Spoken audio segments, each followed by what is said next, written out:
Hey everybody, it's Colin McEwen from the New Fly Fisher. Thanks for joining us. We got a very special program tonight. We've got Ken Gangler, who's the owner of Gangler Seal River Lodge in northern Manitoba, a place I took my daughter Jenna many years ago. I think it was 5, 6 years ago now, for her first true northern wilderness experience. And without any ado, I'm going to bring Ken in here to join me. Hey Ken. Hey, Colin, how's it going? Good. Thank you for joining me. And you're down in Florida, right? Yeah, down in Ocala, Florida. Nice. Ken, I got to tell you, like, I can't believe how much time has gone by. It's been, was it 2016 when I I, came there with my daughter? I don't know. I remember before COVID. I forgot when. It seems It's like got to be yesterday. at least 3, 4 years. And Yeah. then the last time you and I saw each other, I think was at the Orvis Guide Rendezvous in Missoula, Montana. Yeah, I think we So, both had a microbrewery in our hands, but it's known to happen. so tonight, what we want to do again is I want to let everybody know about your lodge, the fishing there, the species you've got. You can talk about how to get there. And what I found, like for myself, was that Jen and I have fished together since she was little. My son did as well, but Jenna's the one that really picked up. She really loved fly fishing, and always Yeah, has. we can And tell. yeah, I can tell. And taking her to your lodge, I found it was kind of like the thing that pushed my daughter over the top. And after that, she was like, Dad, I got to learn how to cast better. Because obviously she struggled a bit casting those bigger flies. And so she went to the Orvis Fly Fishing School in Manchester, and she came out of there just like a different caster. She's really Oh, picked it up. So, but that's thanks to going to your lodge. It was just like that little bit extra, right? You know what I mean? nice to hear. Yeah, and I think the other thing is, you told me this a number of years ago. I mean, the bulk of the people that come to your lodge are spin fishers, but as you said to me, there's amazing number of them that also have a fly rod. They'll bring both. Do you see that continuing? Yeah, it's. I've been doing this for 37 years, and I started out with the fly fishing for pike. I'd like to think I was one of the very first to push it, and did some stuff with Larry Dahlberg, and then of course Lefty took me under his wing. But um, and it's really, it's funny. Pike was way down the list for many people, but it's definitely climbed way up the list Hmm. for fly fishermen. And we've seen a lot of people. It's To me, it's the best possible way to learn to fly fish. Hmm. Uh, I do a lot of saltwater fly fishing, which is very tough, but the fish are forgiving. There's lots of them. They're aggressive. They hit. I mean, you get to learn so quickly by doing it. I just can't think of a better way to learn how to fly fish. At least that manner of fly fishing, which I compare to saltwater fly fishing, by fishing for pike. I mean, you catch 30, 40, 50 fish in a day, and you can have the fly line wrapped around your head. It's very forgiving. Yeah, and you don't have to cast 60 feet. I mean, that's another Exactly. beautiful thing. And we'll Yeah. show that in a second here. But I'm going to put up some pictures here. Like, there's my daughter. I think she was 20. She's Ken. She's now graduated from university, and she's a school teacher. Here's Wow. another. Isn't that beautiful fish? Yeah. And then here's another one. And she even got a 25-inch walleye, which she sight fished to in 6 feet of water. Yeah. Yeah. Like, where do you get that? And then she also got this in 10 feet of water. Yeah. Beautiful lake trout. You guys are up the first week of July, if I remember correctly. First or Yeah, second. first.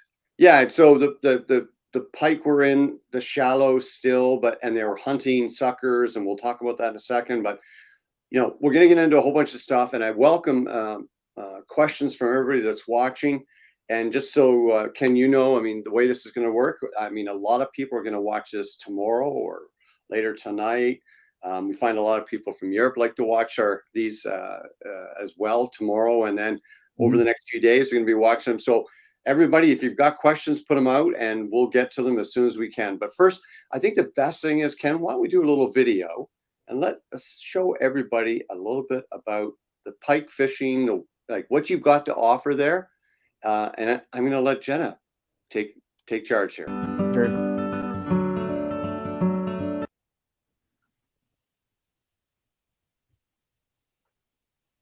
Oh, man, it looks like we're having technical difficulties.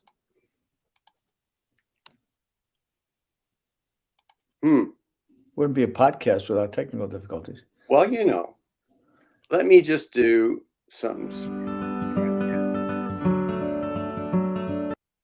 No. So maybe it's the size of the file. I'll try one other way. Just bear with me. I'm going to go in and I'm going to bring it right up from let me just go in and let's try this.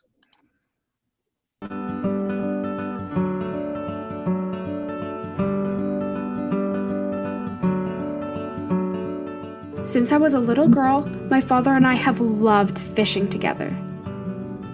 Now, as an adult and a student at university, my time with my father means more and more to me, which is also why this week is so very special. My father and I have traveled to the very far north of Manitoba in Canada, to Gangler's Lodge.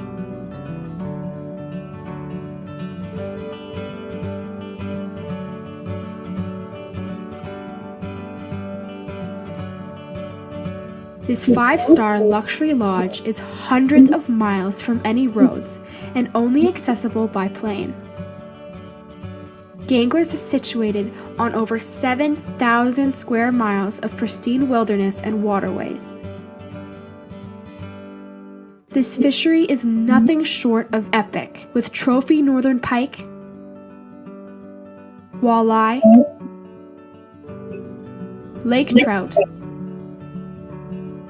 and even Arctic grayling. Okay.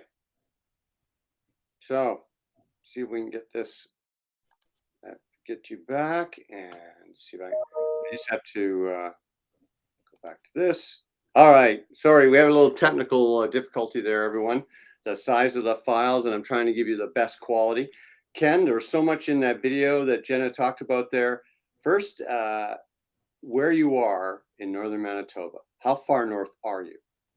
We are 640 air miles north of Winnipeg, which would be 700 miles north of the U.S.-Canadian border, almost up the central to left central of Manitoba on the 59th parallel in northern Manitoba. It's the North Seal River watershed, but it's a vast area. It's 6 million acres. We have 6 million acres allocated to us. And it's 200 miles from the closest road, extremely remote, which is why we went there, why we built this. Protected. The government has backed us by protecting the area. And it's just like the last undeveloped, incredible fishery. And it's got all 4 species in it, high quality of all 4 species, which is extremely important. I don't think there's a better place for the Canadian Grand Slam. Matter of fact, I know there isn't. And it's just, there's no roads, there's no other lodges, there's no communities, there's no commercial fishing. There's nothing else like it. No, you're right. And I think if we could add to it, because we'll see this in some of the videos, what's unique about Ken's Lodge, everyone, is that it's not just on the lake you're at and some of the rivers that adjoin it, but you've got a flotilla of float planes there at your lodge. And every day people can go and fly out to different places. I mean, it's incredible, right? Yeah. Yeah. And, since you've been there too, we've added 2 more lakes to our repertoire, I guess you'd say. And one of them is an incredible lake that's about 18 miles long, has 2 boats on it. That's it. And the other one's a great 4 species lake, but incredible walleye fishing on top of it. That's probably about 12 miles in circumference, 12 miles, kind of a rounder lake with, I think it's got 3 river systems running into it, and the North Seal River passing through it. So it's just, it's a menu. The idea was when we went to Manitoba, we were in Saskatchewan before this. We had 2 very well-known lodges, but this was the last undeveloped area below the tree line. And we could go in there and we could, we knew if the government approved our plan, we could protect it, we could take care of it, and it would last forever. And that was, close to 25 years ago. And the government, Manitoba, backed us on it, to their credit. And the fishing today is just as good as it's ever been. We've got 122 boats on 45 different lakes. Wow. I mean, it's just, but you spread the pressure out. It's because when people are going that far, obviously it's not a cheap trip, but they want a shot at the ultimate, and that's what it is. It's the ultimate. Yeah. So the equivalent would be the Grand Slam in a saltwater destination. Everybody says, "Oh, I've got the species," but do you have legitimate opportunities to get the Grand Slam? And at your place, you do, Yeah. right, as we experience. Yeah.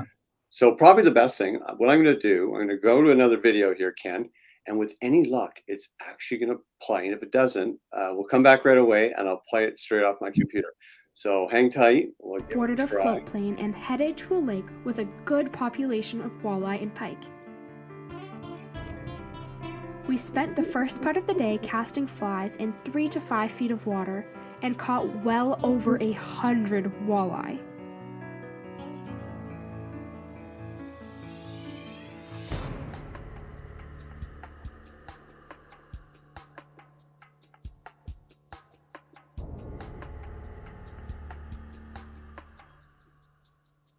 It was truly insane.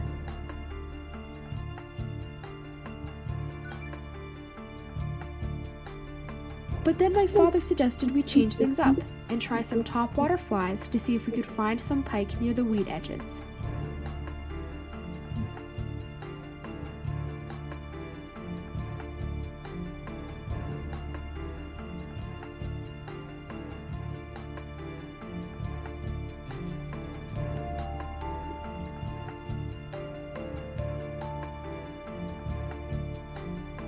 This was a great idea.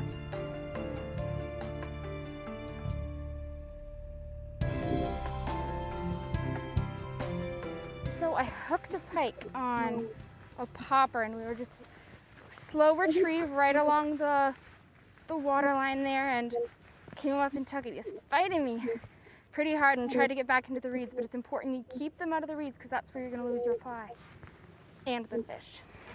Thanks, George.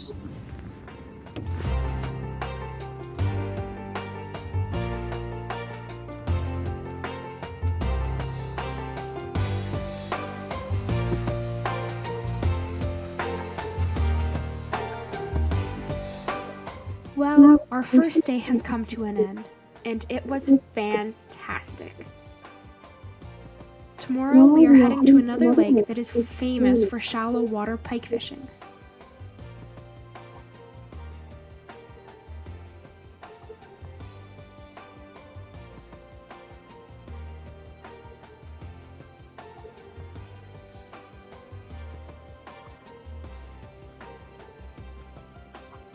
I am so excited. Stay with us.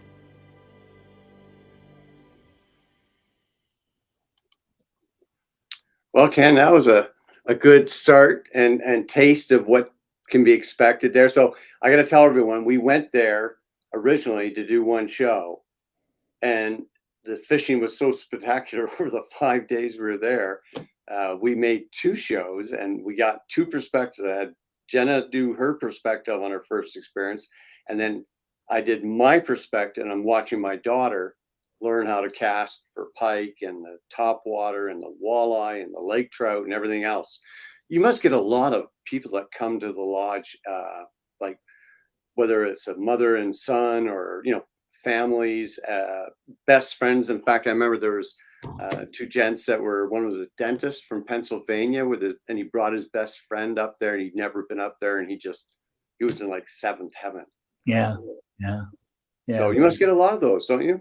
Oh yeah. I mean, that's what it's all about. You have fathers and sons, fathers and daughters, grandparents bringing their grandchildren, families. We're seeing a lot more families now because we've indoctrinated some eco stuff into it because the area is so unique. So it's something so the whole family can come up there and enjoy it together. So we're seeing a lot of that.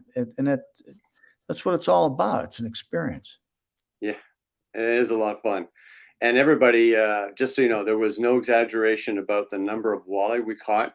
In fact, that's one of the reasons we switched from what we were doing to pike, because I mean, we got so many 14 to 22-inch walleye on a fly rod. On a fly rod, Yeah, it was insane. It was absolutely insane. yeah, stupid. It is stupid. I mean, Yeah. they're fun, but it just there were so many. Wherein the pike are a different thing. But we'll talk about the pike, and I want to show some video here that people will really find cool. Martin Levesque has asked us a question here about catch and release. What is your policy about at the lodge with catching walleye or pike or anything? How do you treat keeping some fish or not keeping fish? What's your policy? What we do is you can keep enough fish for shore lunch that day, but everything else is released and nothing large. It's got to be within, like it's got to be a walleye that's going to be 16 to 22 inches, 24 inches. Pike, it's going to be something like a 5 to 8 pound pike. Getting up to 8 pounds is a little much. Don't want them too small because of the bones, but getting the bones out. But generally a nice, safe size. Same thing with lake trout. We don't eat grayling. We rarely eat grayling. I really kind of stress not to eat grayling because they're in kind of a finite area with the rivers. Mhm. Yeah, we've been catch and release. We've pushed catch and release. Ganglers has pushed it going back into Saskatchewan when the lakes didn't have any regulations, and we actually were the first ones to push it. So it's critical. It's critical. And I'd like to just expand on something you said there, and that's about the eco tourism, which it isn't just words. I even Jenna, you had her go out with your son and somebody else on some ATVs on Yeah. the beautiful eskers, and they were looking at the wolf tracks. And Yeah. like a lot of people come there and they do a little fishing, but they're there to see all the wonders of the north. Can you talk about that? Yeah, since you've been out with the area we're in is extremely unique. It has sand eskers, which are gigantic sand ridges that were formed underneath the glaciers 8,000 years ago. They're very unique geographically. It's not a sand dune. It's like a big sand ridge. It's got a whole ecosystem built around it, but they're continuous. They'll be anywhere from 25 feet long up to 200 feet long. We have eskers in our area that go all the way up, extend all the way up into Nunavut, almost 200 miles.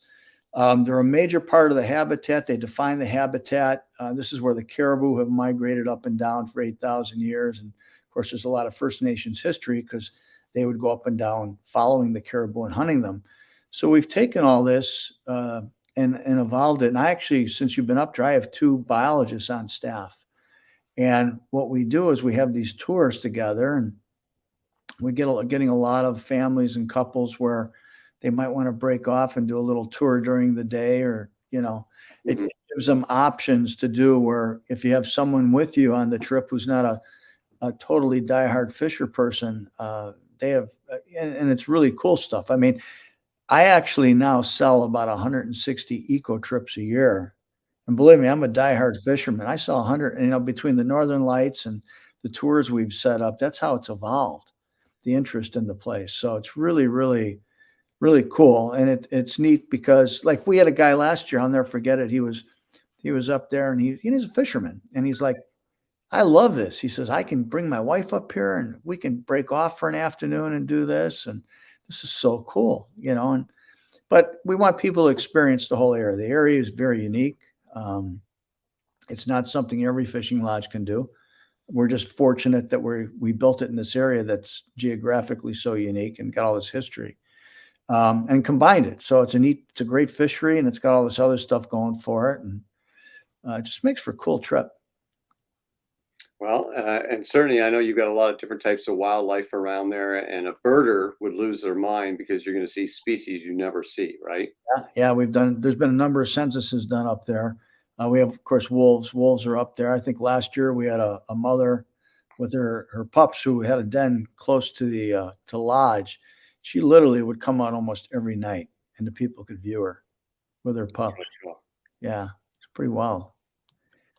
Well, listen, I want to show a video, and there's no audio on this video. Jeremy, who you remember, shot this with the drone, and this was in the early days when we started using drones.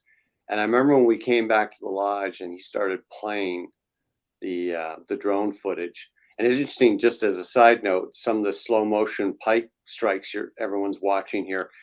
Do you remember when we came back and I put a collection of those up on Facebook? And I think they got like the first video got 1.5 million views in less than a month. Yeah. And then it went from there. It was incredible. Nobody'd seen, because there wasn't that much slow motion video, much less the drone footage. So let me just add this here. And I want everybody, if you have a look, as it gets in closer, we've just pulled into the shallows here. This is the aquarium, isn't it? You guys get the nickname of the aquarium, where the water is very clear. Yeah. So you see all those things that look like sticks, everybody? Those are 30 to 45-inch pike. And I kind of tried to count them once, and I figured there was 35 to 50 pike around us at any one time. And they were in there. I mean, this is way past spawn, right? Ice, they spawn right after ice out. But they're in there hunting the suckers and a number of other species, as were some lake trout, because we caught lake trout too, unexpectedly. But if you look, you can see, and I hope everybody you can see, like the things that look like sticks that are around us and on the stern of the boat and over by those are all, they're not logs or big sticks, they're pike. Yeah. It's amazing. And I think you told me about how shocked people were when they came right to the boat. And where I'm going with this is for Jenna, or anybody that fly fishes that, is new to it and can't cast more than 30 feet. You don't need to cast more than 30 feet. You can, but I mean, they were all around us, and Jenna would cast and they would be another 30 feet past it, and they'd see the motion on the surface or underwater, and they'd come for it. Years ago, I put an ad in back then was a pretty well-known saltwater fly fishing magazine. And my ad said, the best saltwater fly fishing isn't in saltwater. That's a good ad. That's a good idea, Ken. Yeah. Because it kind of says everything, doesn't it? Yeah. So what I'm going to do, I've had that video. I'm going to, I've got Tom asking a question about what fly rod. If you only bring one fly rod and one fly, what would you bring? Probably impossible. First, Tom, don't ever just bring one fly rod. Speaking from experience as somebody who's broken a number of rods on the first day of a trip, and I've actually had the guides accidentally, put it down, and they're landing a pike for me, and they put a knee on it and break the spare rod. But let me just show, a rod, 9 foot, 9 weight, 10 weight. Wouldn't you say that'd be the ideal rod for the pike?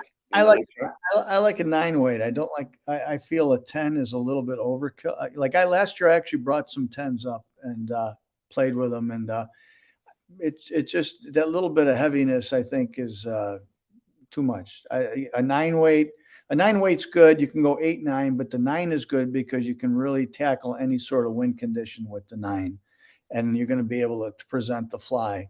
10, you're going to wear out your shoulder, and an 8, you could get, if it gets windy, which it's usually not too bad, but I find that an 8 can be challenged, a 9 can handle anything.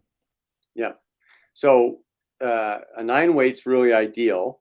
And then the fly line, a floating fly line. And this is one of those times where those species specific lines, just like saltwater, are very important, because the pike fly lines, or the fly lines that have got the shorter, heavier heads, are really important, because when you're trying to cast a fly like the one that's there, and it's not that it's the weight, it's their wind resistance, right? And I'll show a box of my flies here, and you can see that, top waters, streamers, etc.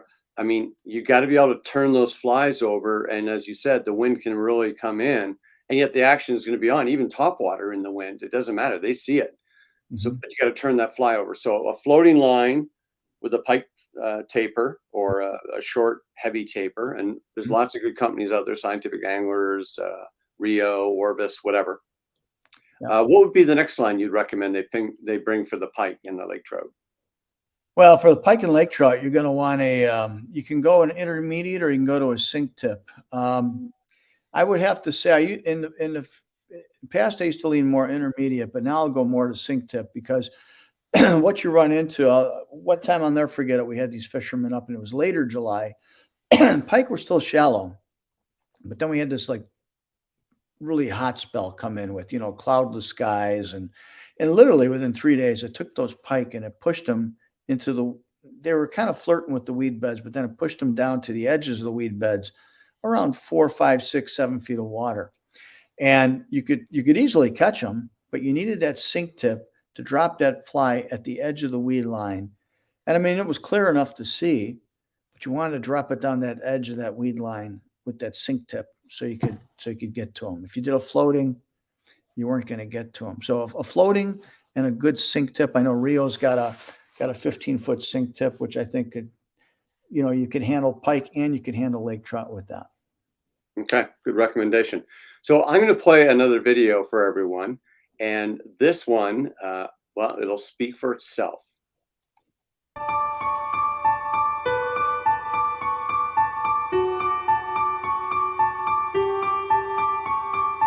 Today, we are off to another lake and on another adventure. According to owner Ken Gangler, this lake is renowned for excellent shallow water pike fishing. Once our guide George had us in position, we quietly motored along the shoreline, casting large 8-inch topwater flies near the banks. What happened next is nothing short of amazing.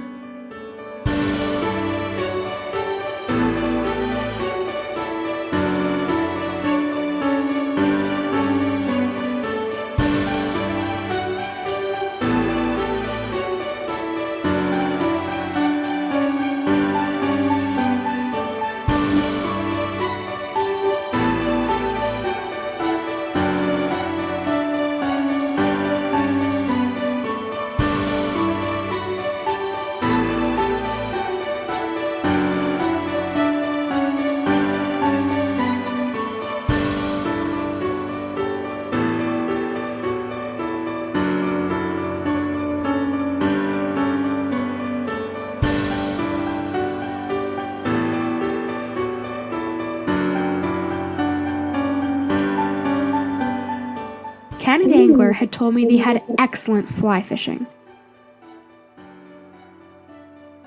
But this was beyond what I had expected.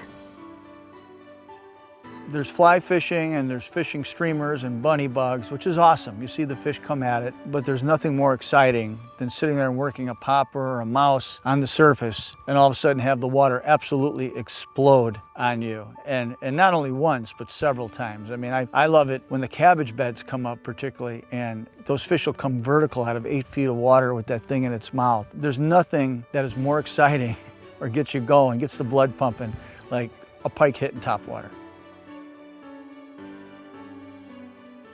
It did not seem to matter what topwater pattern we cast. The pike slammed them all. Mice patterns,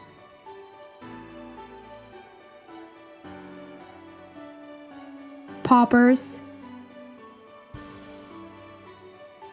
deer hair sliders, they all met the same fate. It was so much fun. Fighter? Oh, the retrieval pattern that we've been using is short strips and pauses in between. It really seems to be attracting the fish. Wow, nice size. Oh no. They're really just hammering the fly.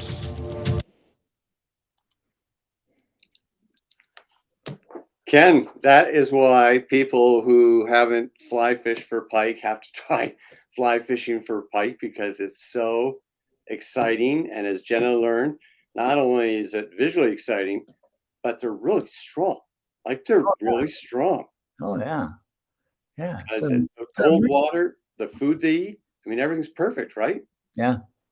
Amazing fish, and lots of them. That's the thing is too, I mean, you'll catch 30 to 50 fish in a day and, all that. 30 to 50 experiences like that per day.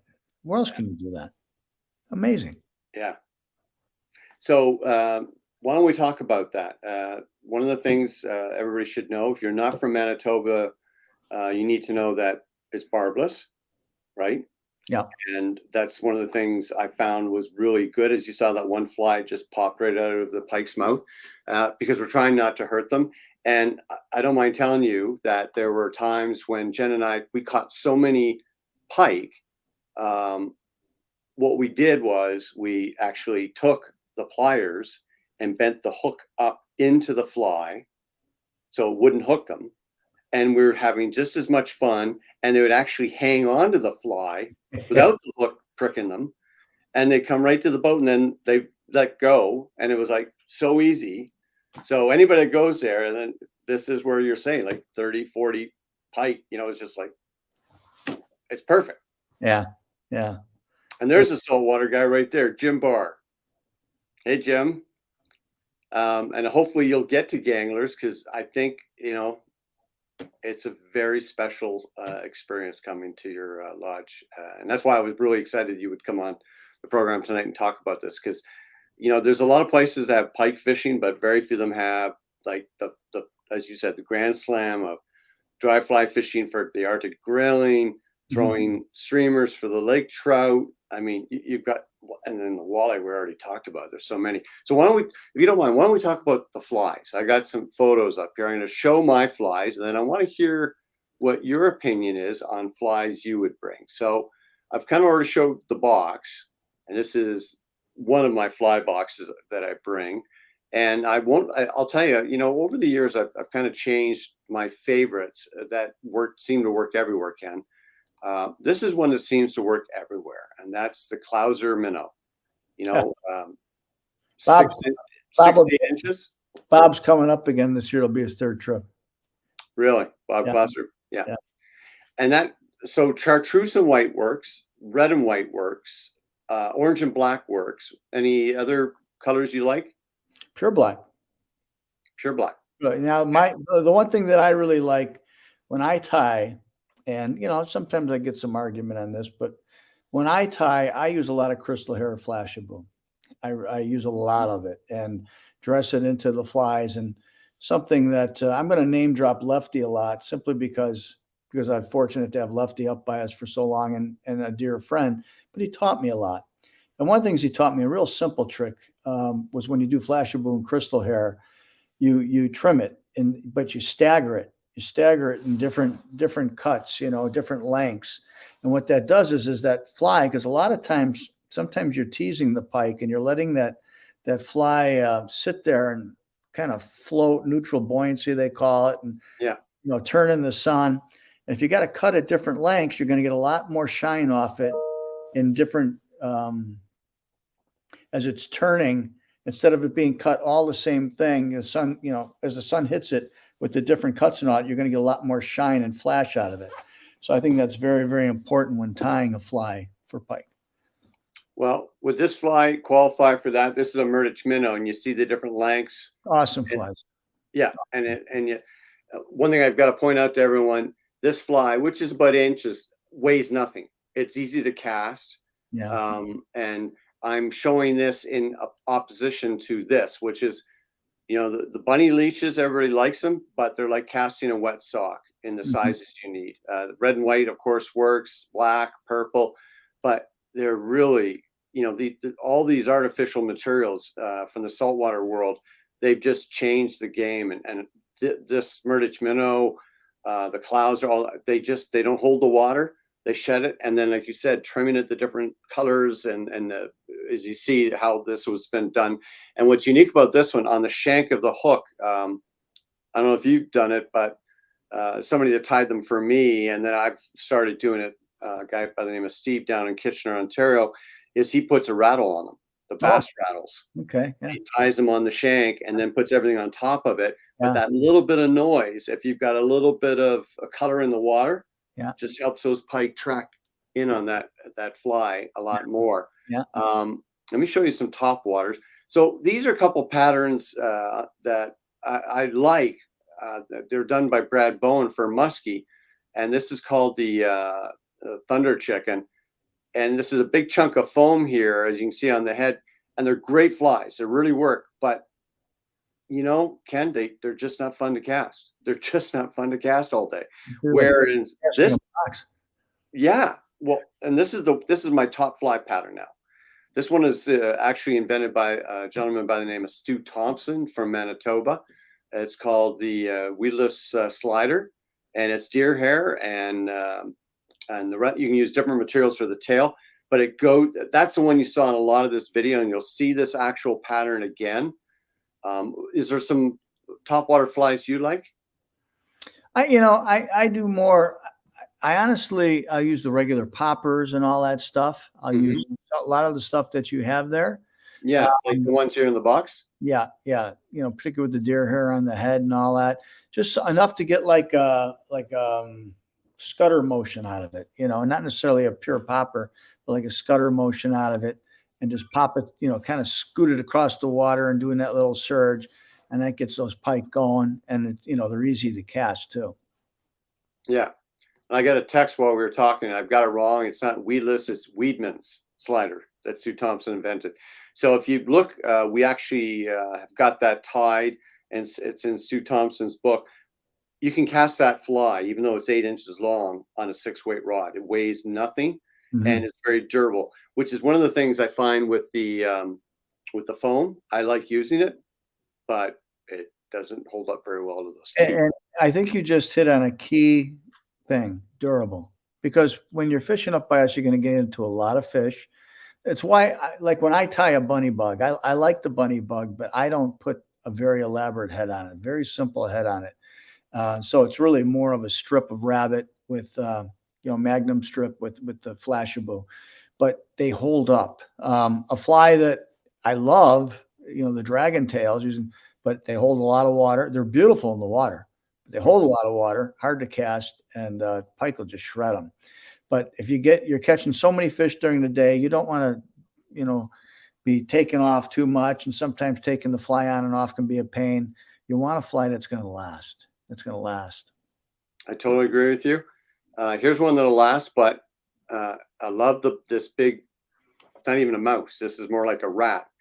I'm just showing it to everybody because it's not that it weighs a lot.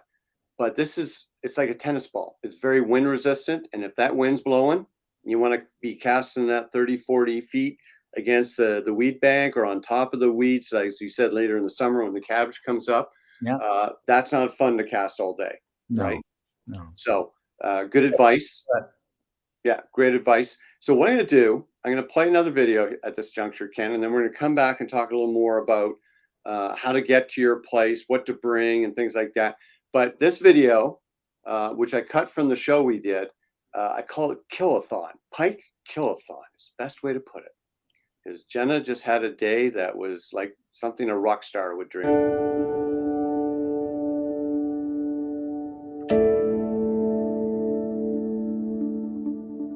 It is another beautiful day, and I could barely sleep thinking about the fishing to come.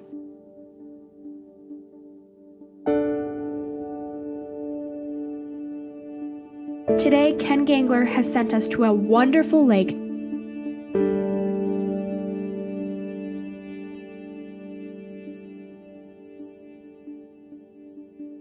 that has lots of large pike just cruising around the shallow flats hunting. This is a true top water fly fisher's dream. But it would not be possible if we didn't have access to a float plane on a daily basis. This is one of the reasons why this lodge is so special. When we first arrived, my father and I went into shock. Everywhere we looked, there were trophy-sized pike cruising around. They were there for one reason: suckers. The white white suckers in the lake had come into these crystal clear bays and shallows to spawn. But that made them easy targets for the marauding pike.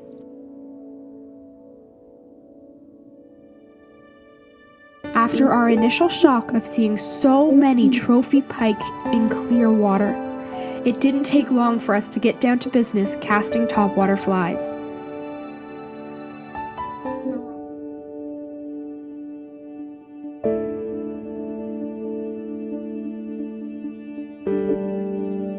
Sometimes the pike would refuse our offering or just boil beneath the surface. But that just made it more exciting.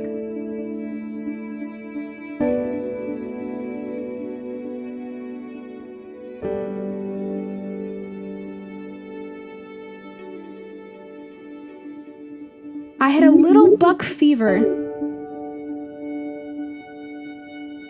and sometimes I was too anxious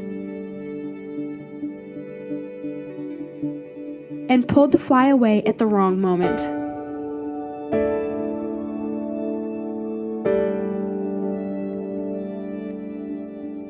Like yesterday, it was literally fish after fish.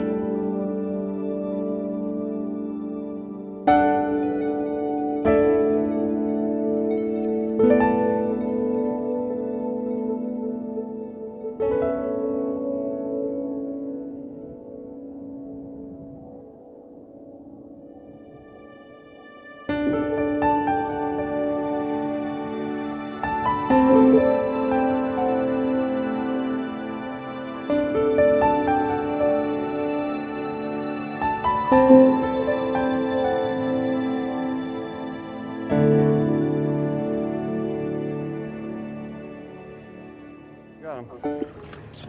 There you go, Jenna. Your last fish. And I'd get your line on the reel. It's a bigger fish than you think. And because of all the stuff down there.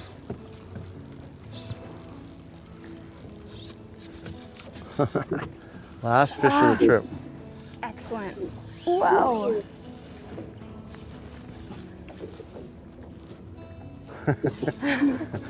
And what's amazing is Jenna went by, I don't know, 12 fish just driving across this bay on our way to go get the plane to go home.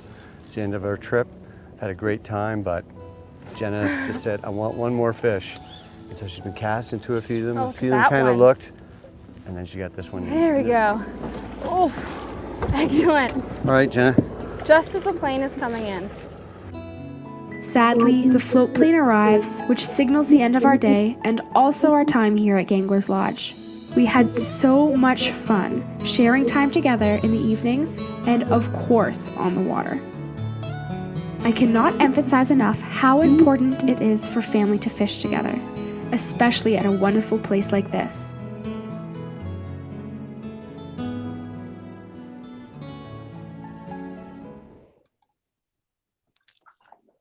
I know. It makes you smile, and of course, as a father, it Great puts a goal. tear in my eye. My little girl's growing up, and you know all about that with your family there. Oh, yeah. Ken. Yeah, Um, my daughter was in the video there with your daughter. She's 28 now. I know. It's crazy. Jenna's going to be 27 soon. Yeah. What happened? Thank goodness we're static and not changing. Yeah.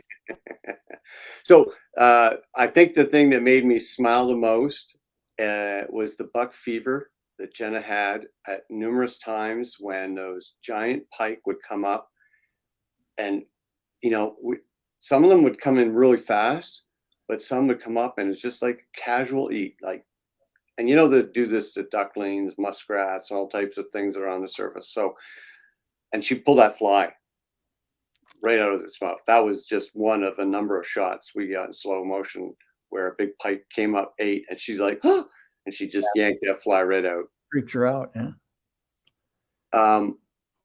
And thanks for the kind words, Jacob, about the importance of fishing together as a family. I think we should talk. Tom has asked us a question about the equipment we're going to use. We talked about the rods and everything, but I want to hear your opinion of what your leader setup is to whatever you're using for a bite wire or whatever to the fly. What do you like to use? We already talked about the 9 weights, the floating lines, and the sink tips. What do you like to use, Ken? I first off, I like, there's so many good ready-made leaders now. I mean, before it used to, you have to really make your own, and you have to figure out what kind of wire you were going to pick, and of course you'd have to tie it. And I'm one of those technically challenged, not tying guys. I get it done, but it's never pretty. So I mean, there's just some wonderful already pre-set up leaders out there, but generally they're running about 8 to 9 feet. You don't need the longest leader in the world for pike, but they're generally running 8 to 9 feet. Generally about a 17-pound test, and running down to a little more supple wire than the old 5-strand, 6-strand. That's gone. There's so many cool wires now. There's not, and there's wires now that you can tie knots with. You can do a figure 8 knot, whatever. But one thing I like, some of the leader setups are coming out with the snaps, small snaps that you can change. So you can change flies readily without having to untie it, and then you kind of screw up the wire a little bit. You don't have to be cutting some of the wire off, end up with a 6-inch leader. But years ago, when they first came out, it was a problem because they weren't set up for pike of our size. So we were finding some of the people were losing fish to it. But I think that's been remedied now. And I haven't heard now for the last few years of anyone losing a pike on any of those snaps. So I think, there's a number of different readily made leaders out there. The wire is going to end up being about a 30-pound test, 40-pound test. But it's going to be a little bit of supple, which also helps the action. And then it's got a snap on the end, so you can readily change your lures, change your flies, excuse me. So you're not, you're not having to cut a little bit off, or you're not, bending it up and all that stuff and inhibiting the action. Yeah. Agree with everything you're saying there, Ken. I use a slightly different setup, but it's still the same. What I like to do is use about 6 to 8 feet, 40 or 50-pound heavy mono, like the Trilene or one of those companies that are out there. But it's only because I like what I like about the stiff ones is that, and I'm not talking the limp ones, I'm talking those stiff ones. They're like saltwater almost, but they help with the energy when you're casting to turn that fly over, and then going loop to loop to a piece of bite wire that's usually 2 feet to 18 inches long. Okay. I agree 100%. Like the snaps that they had 10 years ago, they were not made for the fish you've got, not at all. No. But they've adapted them, and there's ones, the musky guys especially, help force this issue. I know Scientific Anglers makes a snap that you can use to tie your wire leader to, or they've got ready built ones, but they're 150-pound tested snaps. So like you said, just whether you're fishing for barracuda or you're fishing for these big pike or muskie, they don't come up. I haven't had one. Yeah, they're not going to fail on me. No. Yeah. So that's wonderful. Not to mention the fact that, you can, like I said, bend the hook up. If you've got enough pike, you just want to break, so you won't have that issue. But for Tom, if you wanted just to tie straight to the fly, I like the non-slip mono knot, because then you've got a little bit of give. It's an open loop. And so the fly, whether it's top water or subsurface, it moves a little bit. But that's where the snaps are great, because they've got that opening too, so you can get that action. Because some of the flies, when you're retrieving them, they got that great built-in wiggle. They're fantastic. So you can get everything you want out of it. One thing, Colin, if I could interject, is a debate that comes out is fluorocarbon versus wire. Hear it all the time. And I have guests of mine, we have running debates on it, and my point to them is always, I'll say, have you ever lost a fish on it? And, they will have to admit that they've lost one or two. And to me, like, particularly if you're going to a place like ours, and you're spending a good amount of money to have optimum opportunities. If I got a 25 to 30-pound pike on, I don't want that to be the one time that fluorocarbon fails or they bite through it. With the wire, you never have to worry about it. So to me, why chance it? For the tippet, I'm talking for the tippet. you know. Ken, you won't have an argument with me. I live in an area where we have a lot of musky anglers, and both spin and fly. And the spin guys, as well as some of the fly guys, are using 80-pound fluorocarbon leaders. And if you push them, they'll tell you they've had bite offs. And I tried it for a bit, and I've had a couple muskie bite me off. Yeah. So I kind of swore off that, and I'm like you. Why would you risk it? 30-pound, 7-strand wire works so well. I've never had one cut through ever, ever, ever. And it's the same stuff. I know guys that use it for barracuda down in the Bahamas. Sure. Never had a problem. You might have to retie a piece of wire in because it gets stripped. Yeah. And you know it's going to give, so Yeah. you just put in a new piece. But I'm glad you brought that up. The fluorocarbon, I stay away from. It's failed me, and I know too many other anglers, and yet some people. And the pike aren't leader shy. They're not leader shy. They want that fly or the lure, whatever somebody's casting, they're going to eat it. You could have it tied to a rope. True enough. True enough.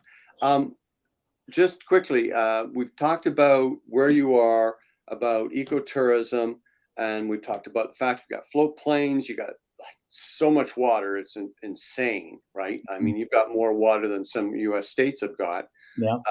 without naming names.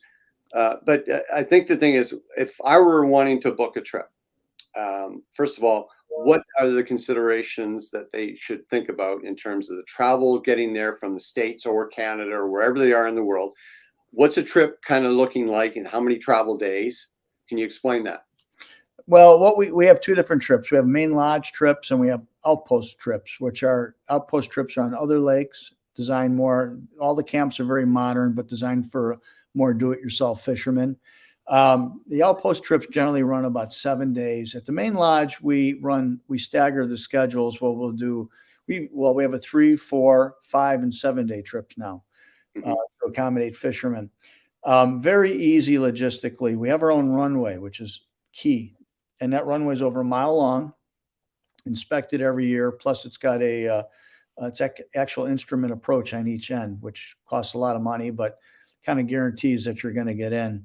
And so what we do is you'll get to Winnipeg the night before, you'll overnight, and then we leave early the next morning. Generally by about 8:30, 9 o'clock, you're at the lodge. And depending on whether you're going to the outpost or the main lodge, you'll be transferred within, if you're going to outpost, you'll be transferred within 2 hours or less. The main lodge, you'll be escorted to your cabin where you'll have something to eat and then get ready. And you'll generally be out fishing by about 11:15 that day. We'll try and get a full day's worth of fishing in for that. And then coming home, I mean, the airlines right now are a little bit screwed up still. So right now we're running into, I mean, if you're Canadian, you can generally get home. You'll come into Winnipeg usually by noon or 1 o'clock on the day of departure. And, if you're Canadian, you can get back generally to where you're going that day. If you're in the US, you may be able to make it that day, or you'll overnight and leave early the next morning, or we can go down to Grand Forks and you can catch a flight out later the day in Grand Forks, which is actually fairly close to Winnipeg. And I'm sure that'll improve in the next year as we all come back, airlines come back from COVID, because we used to have direct flights into Chicago, Denver, and I'm sure that's going to come back in time. It's just time, Yeah. And then to that travel, based on what you're talking about, it's probably a good time to give some advice to those who want to travel. And it doesn't matter if it's going to your place, or they're going to Labrador, or they're going to fish in Montana right now. I'm telling people, because luggage has become an issue. Not only flight delays and things like that, but luggage. And I know people can do a rant about Air Canada or Delta. They're all having this problem. I've heard it from people coming from the UK with their airline, British Airways. I mean, it's everywhere. So the advice I'm giving people is, pack your main bag, but there's so many great options, Orvis, Sims. They all have these rod and reel bags you can get, and you can carry them on.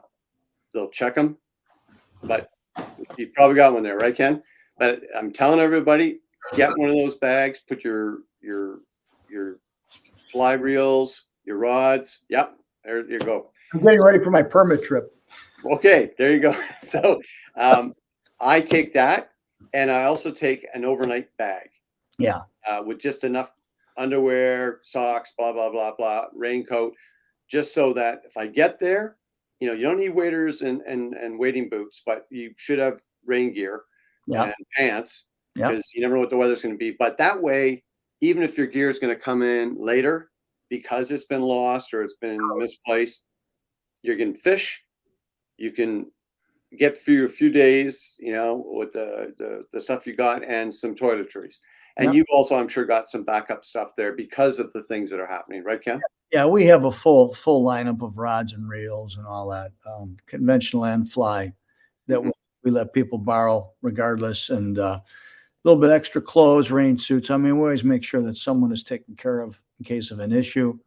But like what you're saying is exactly true. I mean, if you can, particularly if you got the stuff you love to use, and you've invested this money into this trip, you want to fish with your stuff, Mhm.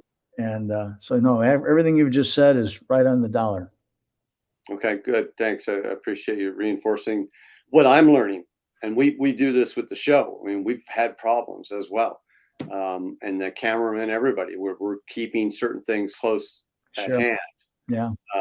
And it's just smart. I don't know how this summer's going to pan out. And like I said, I remember Mark went to Idaho and they lost his luggage Hmm. going to Idaho. It doesn't matter where you're going right now. There's a lot of issues.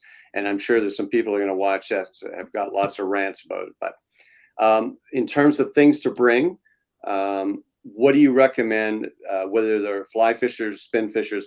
What's the change of clothing? I know people say, well, I'm coming at the end of June or I'm coming in August. There's certain things they should bring no matter what time of the year it is, right? Layered clothing, because generally you could even if you're up by us, I mean, it can be 80 one day, it could be 50 the next day. You never know. So layered clothing, so you can take it on, put it on in the morning, take it off as it goes on. Rain suit is critical, and rain suit not only for rain but as a windbreaker when you're traveling on the lake. So if you layer up and you got that rain suit on top, it acts as a windbreaker. I wear my rain suit all the time when I'm traveling, whether it could be sunny out, because you want to break the wind as you're traveling across the lake. So that's critical. A couple pairs of shoes, preferably shoes that dry out quickly, just in case. One thing a lot of people forget, particularly going to Canada or Northern Canada, sunblock. The sun's intense up here. And we get people up there and they look like they're going home from the Bahamas, but people forget about sunblock. Bring sunblock too, and chapstick. We carry some of that up there, but bring that. It's very critical. Number one rule: polarized glasses. Polarized glasses, good polarized glasses, because you want to be fishing, particularly if you're fly fishing. You want to be as visual as possible. You want to see those fish. Got to have a good set of glasses, and of course a good hat. I'm trying to think whatever else. A lot of people protect against the sun now. Gloves, the sunblock gloves, stuff like that is all good. But really, the layered clothing. A little hook sharpener. Yep, very good point. Yeah, one thing that a little hook sharpener makes all the difference in the world. Just a little one. Yep. A little file makes all the difference in the world. Especially when you're hooking a number of fish and it gets dull and you want to have that good penetration and on those jaws, especially with the pike. Something else that if I could recommend is, and the people in saltwater know this, you either want to bring some tape to put around your stripping finger or get a glove with that pad there, because those pike, when they zip and you hook them and they take 30 feet, 50 feet off, and Jenna's finger was she had a line through her finger from all the line burn and fighting those fish when they do another shot. And this is like Atlantic salmon, or this is like fishing for permit, bonefish. So getting something to protect your finger is a good idea. But the thing is like you compare it to the saltwater trip. You've done a lot of that. I do a lot of that. what are you catching, 5, 10, 20 fish in a trip? Go permit fish, you might not catch anything. Pike, you're catching 30 to 50 fish a day. Yeah. You really got to gear up, like you're saying, wrap your fingers and all that. Another thing important, a little tube of Neosporin, because when you're around those pike and you're holding them, and if you get any line cuts or something like that, that gets infected, particularly being around pike. There's something in the slime of a pike, and you're going to hold a pike for pictures. You're going to. So what you want to do is you want to have some Neosporin that you can get on those cuts so they don't get infected on, or your hands don't get swollen. It makes a world bit of difference. Jim Barr asked a good question here about medical emergencies. Can you address that? Because let's face it, a lot of people are over 50 and they're concerned about going that far north away from medical facilities. Yeah. Well, there's a couple things. First off, we're within the closest clinic to us, or I wouldn't call it a hospital. They call it hospitals in Lynn Lake, 150 miles away.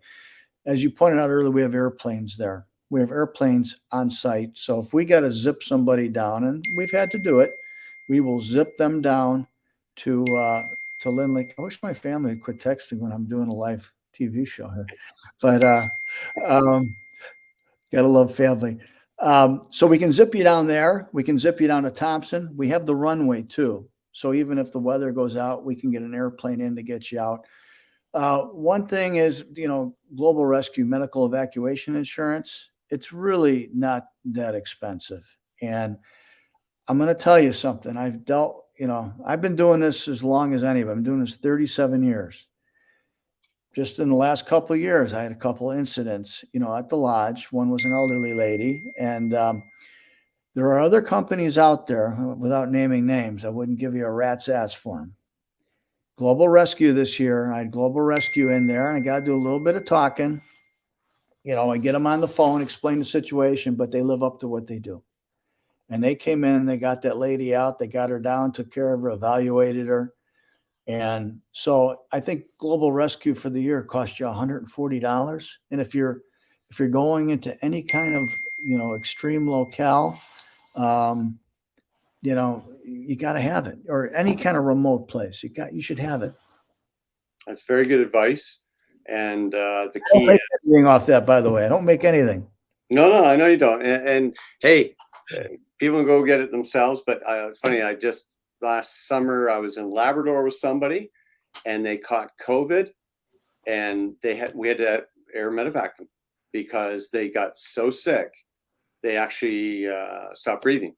Wow. And we got them on a plane and got them to a hospital and everything like that. And the medical insurance helped pay the cost of doing it. It was quite expensive.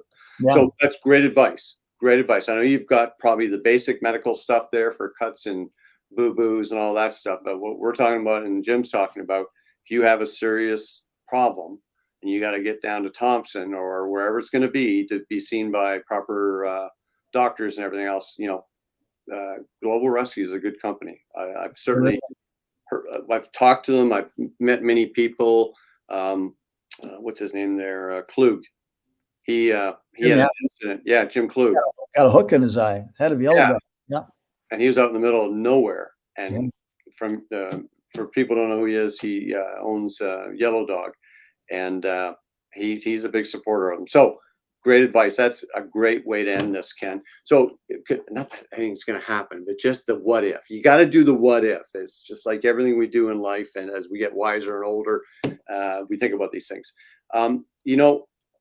Everybody that's watching this, I've got to tell you, whether it's you want to take your daughter or your son, or you're going to go with a friend and you're looking for that ultimate trip, I can't recommend going to Ganglers more. Ken, I know everybody that I've talked to and has come to your place has come back going, wow, that was insane. That was the trip of a lifetime, whether they're going once or they've gone there 3 times. And I met people at your lodge that have been there like 10 times. And that's great for them that they can go that much. But bottom line is, if you're going to go, if you want to do the Northern Canada experience, you run a fantastic facility. Absolutely fantastic. And I think you've got solar power now too, don't you? Well, we got it in some of the smaller camps. The main lodge is too big. Yeah. We've investigated, but it's too big to use it. We use it on the caretaker's cabin though. If I could say one thing, and I Please. think makes a world of difference, is that I'm from Chicago originally, and I grew up, my dad and I going on fishing trips together. So, I mean, everyone out there who's, this is their dream, and the family trip that you did with your daughter, I did that. I did that from when I was 14 years old. My dad started on Lake of the Woods, and that's always stayed with me. And as you know, I try and do 2, 3, 4 fishing trips a year if I can. I mean, if you saw my room right now, it's a disaster because I'm getting stuff ready for my next trip, and I'm just kind of getting all excited about it. I still have that to this day. So every guest I have in there, and I'm not going to say I'm perfect, but I know what it's like for someone to go on a trip and how psyched up they get. And I just would feel awful if I didn't bat 110%, taking care of them. And when they choose Ganglers, when they choose us, that's an honor. It's really an honor. And I'm glad to hear you're the same as me. I'm 63 this year, and I still can't sleep the night before I'm going on a fishing trip. I'm so excited. And it's great to have that passion from when you're a kid. Here, I got this here. I got my fly box right next to me, Oh, wonderful. Wonderful. Well, listen, Ken, thank you very much for joining me tonight, telling everybody about this. And everybody, if you want to learn more, go to ganglers.com. And Ken, I don't know how your summer is, but I'm sure you've got some space. And if not, for next year, for those who are looking for 2024, put it on the bucket list, because I'll say this, everybody that's watching this, I'm sending father and daughter there this summer that are pretty excited, because this they've always wanted to do the pike, the Arctic grayling, the lake trout. They're so juiced to come there. So Ken, thank you for being a part of our show, and thanks for taking time out as you prepare for your next trip. Well, thank you so much for having me. I always love working with the new fly fisher. Well, thanks, Ken. Listen, everybody, thanks for watching us, and you can watch some of our other videos. And if you go in and type Ganglers into our YouTube search engine, you will see the videos that we did at your place, which is, got to say, 7 years ago. Hard to believe, but 7 years ago. Mark's coming up this year. We're going to get some fresh ones now. I hope so. I hope so. Yeah. Oh, we will. Okay. Look at that. All right. Thanks again, Ken. Everybody have a good night. And thanks again for joining us. Thanks, Colin.